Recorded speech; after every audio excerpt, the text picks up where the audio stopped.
everyone. Give me 1 second to get everything set up. Beautiful.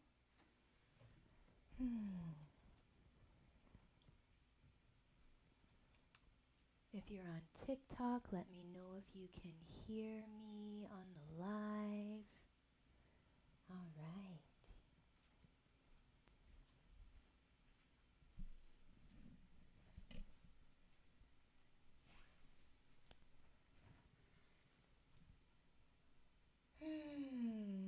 Greetings, my beloveds. It is so wonderful to be here with you guys tonight once again on a beautiful Wednesday evening. I am your host, Star Lotus. I am a Reiki master, Crystal Alchemy Sound Bowl player. I am an energy codes coach and facilitator, singer-songwriter, jewelry artist, and just artist in general. It's lovely to have you guys here in my little studio sanctuary tonight. And I have another lovely, lovely selection of bowls for us tonight, and I can't wait to play these for you guys. Also, if you want to book a private in-person or virtual session with me, I have those available on my website at starlotus.com. And there you can also find my Etsy shop connected to my jewelry and my music, my Spotify, Apple Music, and all those beautiful things. So if you guys want to head over there, check out some of my other offerings. I would absolutely adore it. So let's get into what energy we have going on today. So as you can see in the title of the sound healing, we have Uranus going into Gemini. And I've seen a lot of the astrologers that I follow talking about that. Once again, I'm not an astrologer, but I like to give a little energy update on things that I find that are kind of like popping up with the collective. So I have a couple of notes on that we're going to go over first. So as we step into this new energy with Uranus entering Gemini, there's a subtle electric current rippling through the collective, one that invites awakening, curiosity, and reconfiguration of our mental patterns. Gemini governs the mind, communication, and duality, and Uranus, the planet of radical change and higher intelligence, is activating our nervous system and asking us to think differently, speak truthfully, and live more authentically. But with all that stimulation, it can be easy to disconnect from our bodies, to stay in the head, and to overanalyze or feel scattered. So tonight we're going to slow it down. We're going to come back home to the body, to the breath, and to the moment. We'll begin with an energy codes inspired practice to anchor our breath deep into the core of the body. You can think of it as plugging back into source, stabilizing the current so that all the mental electricity from Gemini and Uranus has a grounded place to land.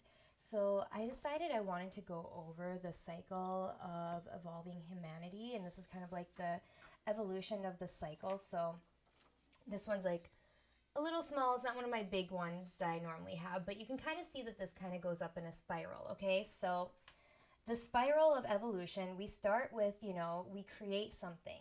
So this is when we get like a really like amazing inspiration, or maybe we start a new relationship, or we create a new art project, or we start a new business.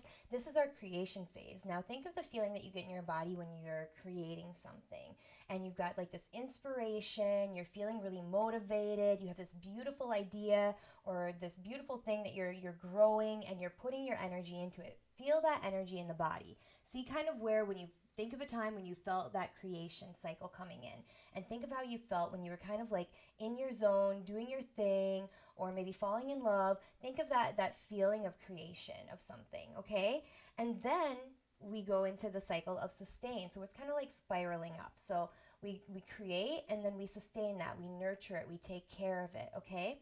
And then as that sustain cycle goes around, and once it's kind of played its thing, it's done, it's taught us the lessons that we need to know, it then goes into deconstruct, and we kind of start to deconstruct whatever was going on. And if it's really hard in that deconstructing phase, because a lot of us get stuck in that phase where we're not ready to let go of something, or we get stuck in our head and we go over it again and again and again, and it can be really hard to get into that deconstruct phase, and that's where we normally fight it. I took a couple of notes where it's like when you're in the deconstruct phase and you can't see beyond where you're currently standing, or that your next beginning's around the corner, it's really hard to get stuck in that thought process sometimes, where your mind starts playing tricks on you and you start diving into a deep, like a slope of bad thoughts where you're like, oh my gosh, nothing's ever working out for me. Like, I can't believe that this is breaking up, or that this is no longer happening. And I put so much energy into creating and sustaining it. And we can get really caught up in that deconstruct phase in our heads, and we can start looping in our thoughts. And that's kind of where you're going to start really starting to pay attention to the body. So when you're in that deconstruct phase and something's ending, and you're feeling maybe a little triggered. Let's bring this one up from the last one. I'm not going to hit my cloud this time, I promise, guys. Okay, so we have this one right here, okay? And this is, again, where I'm putting musical instruments everywhere. Okay, so this is, again, where are we feeling it in the body when that we get stuck in that deconstruct phase, when we get stuck in our thoughts? Like I was saying earlier, with Uranus and Gemini, we're really getting into an energetic of thoughts. And so sometimes we can spiral in those thoughts. And if our mind was supposed to figure it out, our mind would have already figured it out. But sometimes our mind can play tricks on us and spiral us. So it's important to get into the body and work with that energy and really embody it with the breath work, because when you're starting to feel that spiral, when you're starting to feel that shake, when your mind starts playing tricks on you and it's telling you, oh no, you're not capable, you're not strong enough, you can't do this, that's when we're needing to get into the body and see where we are not running on all of our circuits, okay? Because I can tell you that whatever you're going through, it is speaking to you in your body. And being someone that has chronic pain and fibromyalgia, I've been working with the breath work in the body a lot to help with the chronic pain. And a lot of people will tell me about pain that they have in their body. And one thing that I ask people when they tell me that they have some kind of pain in their body, I go, okay, so what was going on in your life when this pain came up? And sometimes people don't even remember. And once again, you don't have to remember. You don't have to get stuck in your head trying to figure something out. It's important to take it to the body. And when you have something that's like pain showing up in your body, because a lot of the times when these things happen to us, we disassociate, we push them away, we don't want to fully feel them, so we just distract ourselves with things, whether that's distracting ourselves with overworking, maybe going on multiple dates instead of actually just sitting with our feelings and processing something. Maybe it's unhealthy coping mechanisms such as drinking, or different kinds of drugs that we're using to cope instead of going deeper within ourselves. You know what I'm saying? So it's like we distract ourselves. And that's when that connectivity doesn't get that work. That's when those spaces in our body that are screaming at us, we distract and we disassociate and we ignore them, and we do unhealthy coping mechanisms to get through what's going on. And that's why when anything that starts to come around starts to feel that same vibration, or when we're in that deconstruct phase and our mind starts spiraling because we're like, oh my God, I don't have my power, I can't do this, what am I, our mind starts spiraling, and we do ourselves a disservice because we are a lot stronger than what we think we are. And like I just said, it's like you're in that deconstruct phase and you can't see what's next. You can't see what's coming around the corner, but you have to trust yourself. And so when you're going in that deconstruct phase, we have to be taking it to the body. We have to be getting in there. And the other day I was working with the body work, and I think I've mentioned in some of my past sound healings before how I sometimes will like clench my teeth or chew my cheeks, and it's a really bad habit that I have. But when I get stressed or worried about something, or I'm not speaking authentically or speaking my truth, I go straight into that area. And I've been dealing with headaches and tension headaches. I also had a really bad horse riding accident in my youth, so I have a lot of stuff going on in the neck. And so when I think about what was going on in those times, it was interesting because I actually had a meditation with my teacher with the energy codes work, where I was brought back to a childhood moment, and I was breathing into this area of my neck because it was hurting really bad. I was taking it to the body, and I was like, oh, why does this area of my neck hurt? And my teacher said, think of a time when you gave your power away. And oh man, I thought of something that happened in my childhood that was super traumatic, that I was just like, oh my God, I thought I dealt with this a million times and forgave and cried, and it was still there. And so I started breathing into that area, and I really squeezed it. Even though it was kind of hurting, I really expanded the breath into that area, and I was able to expand it. I was able to get some of the energy to move. It stopped hurting as much, and I went to the chiropractor the next day, and my neck just like cracked and went like clunk. And ever since then, that whole side of my neck started opening up and moving. It had never moved. It was so stuck before. But when you do this embodiment work, when you breathe into the body, you're literally moving the stuck energy. So the other night, I was feeling a lot of tension in my jaw. I know I still need to work on this area because my body's like screaming at me right there. So I was like, okay, let me breathe into this space. So I was doing the breath work, and we've gone over the breath work in past sessions. If you're new here, please check out some of the past videos because I give a lot of different lessons in these things. So we're gonna go over the breath work again if you're new here when we start to get into the bowls. But I was doing the breath work, and the breath work that I teach, you breathe in from 2 feet above. You take it down to the channel, your shoulders down and back. You're holding Mula Bandha, which is tightening your pelvic floor muscles just a little bit. You're coming into that central channel that we just looked at in that chart where your blockages are, okay? And I was feeling it up here, okay? So I'm bringing the breath in.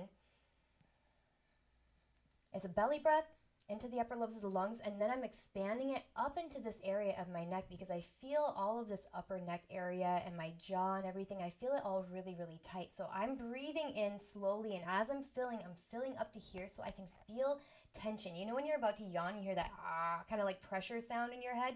I can't even describe it, but you know when you're about to yawn, you kind of feel like this pressure sound. You can mimic it if you pretend to yawn. And I was feeling like this pressure. And so as I was breathing in and I was breathing bigger than the body and I was breathing even bigger, I started to do a yawn, but I wasn't releasing the air. I was still breathing in, but I was like opening my mouth and feeling all of this expanding into this area. And then when I would exhale, I would slowly exhale. Maybe I would yawn a little bit. I try to always exhale through the nose, but sometimes you have to trust what your body is doing. And then I exhaled 2 feet below. And then I brought it back up. I big belly breath into the upper lobes of the lungs and then stretched it open up into the upper skull. And then I slowly shot that energy out 2 feet above my head. And I was really in the body and I was really feeling it. Like you want to feel it. You want it to feel like it's a little bit of work. Like you are getting in there and you're listening to things.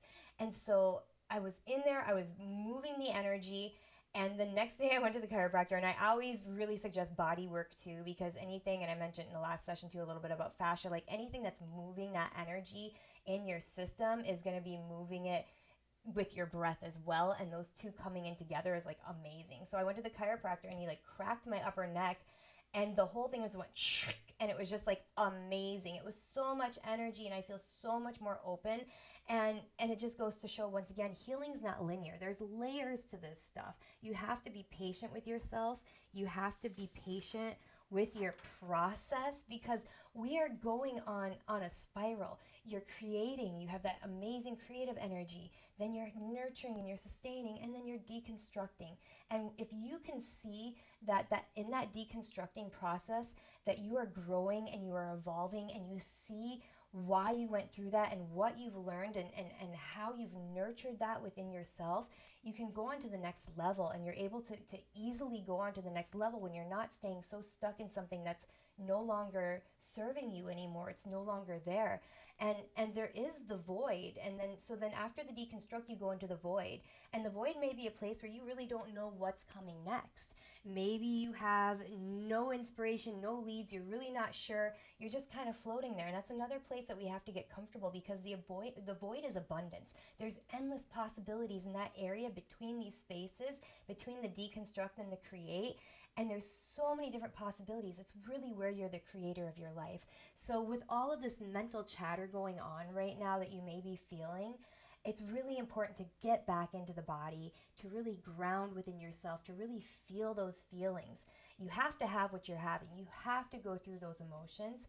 But then it's like, okay, after going through the emotions, listening while you're going through the emotions. Where is it in my body? Where are things moving? What can I do? How can I get back online? How can I get these spaces back online so I'm not feeling that shakiness, so I'm not feeling out of control, so I know that I'm grounded in reality. I'm seeing through a clear perception. I'm seeing through a clear toric field, and I am the creator of my life. You know what I'm saying? All right. It's a little bit of a mouthful, but I thought that was a really important lesson to go into today with everything going on. And sometimes it can be hard to see around that corner, to see what's around the bend when we are going through not only personally but collectively a lot of deconstruction right now. A lot of things are coming to the surface, a lot of things that we got to deal with, and to know that it's coming to surface so that we can deal with it, so that we can handle it, and we can create something new and better in this world and in our own lives. And those two things are lining on the same parallel lines.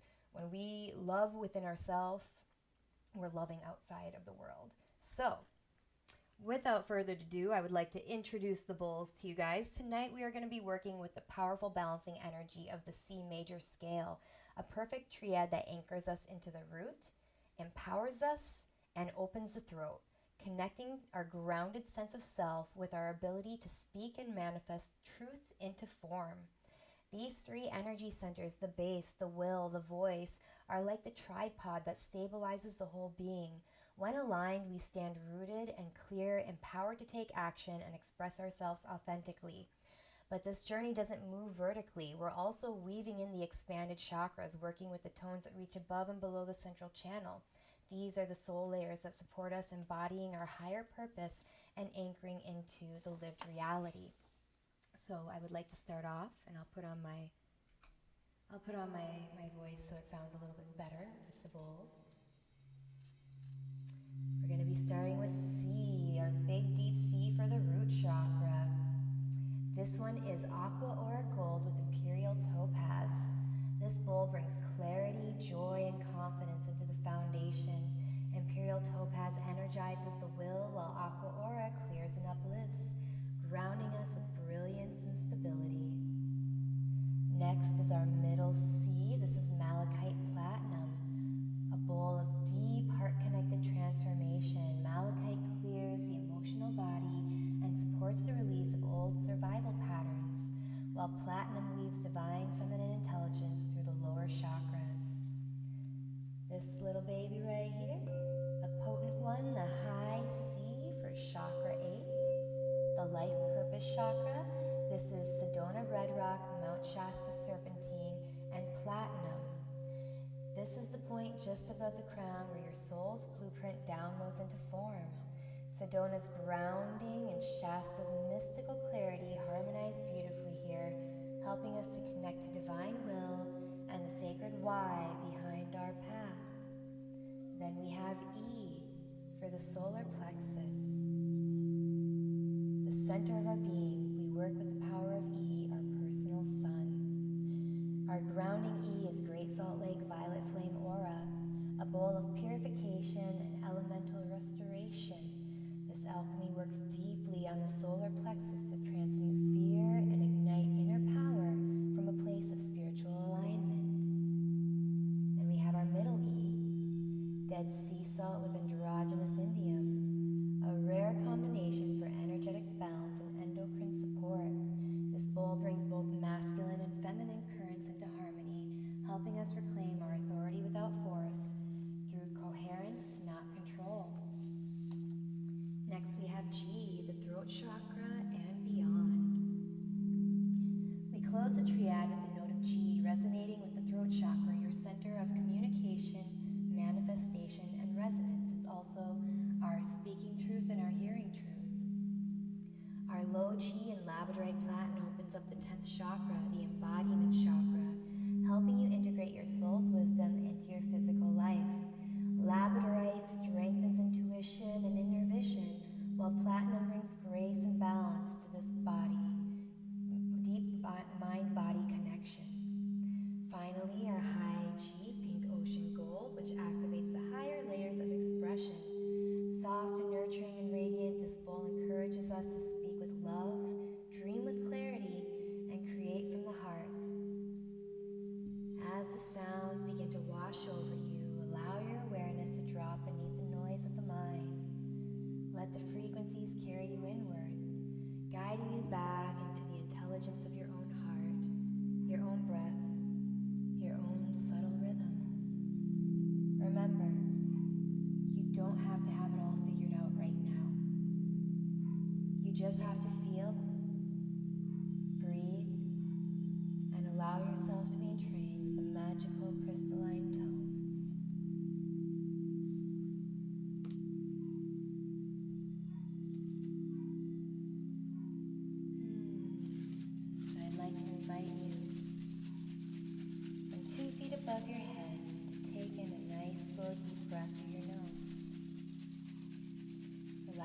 shoulders down and back and breathing slowly and deep into the belly and the upper lobes of the lungs.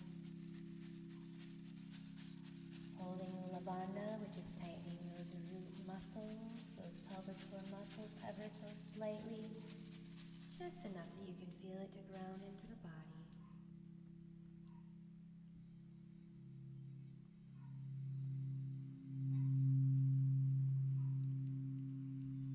As you exhale, exhaling 2 feet below you, slowly, slowly, like you're in an elevator. Exhaling from your stomach, through your root chakra, 2 feet into the ground. Follow that breath. Belly button to spine.